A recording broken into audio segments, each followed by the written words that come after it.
Escape rooms are my favorite classroom activity, and it's not just because they're a lot of fun. It's the skills. Escape rooms allow students to practice skills like problem solving and collaboration. When students are working through an escape room, they are literally using the scientific method. They are making observations, inferences, and then they get to test out their ideas in a very low stakes activity. And because escape rooms test a variety of different skills, it's more inclusive for our students. There's a variety of different types of puzzles that test different skills. For example, there might be more vocabulary-based or word-based puzzles, and that's going to really cater towards our linguistic learner. There's also tactile puzzles and physical puzzles and math puzzles. So I can obviously go on and on about escape rooms, but this is technically a Plan With Me mini vlog, so we are going to plan an escape room for real. The way I design all my escape rooms is two parts. The first part is digital, so they use their Chromebooks, and then they use this worksheet to write down their clues and answers.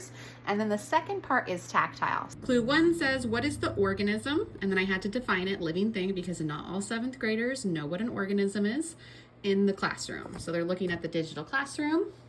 Okay, I put all of these links in myself, so this was just a blank classroom. Everything you see here is either linked to a dead end or a clue. The plant is the only living thing, so we click on the plant, and congratulations, you found clue 1. What is a tool used for measuring length? So we click on the ruler, and then again, that'll lead to another clue. As they're going through the clues, they're writing down their answers here. So here we can see these are just one-word answers, so that will lead to other slideshows. Sometimes I link clues to a quiz. Let's click on the volcano. If we click on the volcano, that leads us to a quiz here. Excuse my messy handwriting, but I did write down the answers, and then all those gray letters, they spell stapler. So I go back to my escape room on Canva, and I click the stapler, and you can see how it continues from link to link. The last quiz was all vocabulary. This quiz is about my procedures, so it's great for back to school. This is different. They all had to record the letter that was associated with the answer, and then they're gonna plug in those letters and turn them into numbers. Well, if we have B,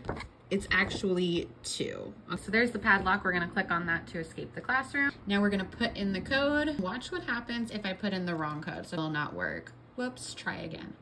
Okay, so this part's kind of cool. Watch what happens when I put in the right number. Put in the right number, haha, I get a secret message. That was like a super fast crash course. But if you have any questions about the escape room, please let me know. Okay, I forgot to mention, if the kids get click happy, okay, they just wanna click on everything and they don't wanna use their brains, here's what happens. It's pretty funny, actually. I start clicking all over the place. Joke's on them. In the next video, I'll be adding tactile clues to beef up my escape room, and I think my kids are gonna love it.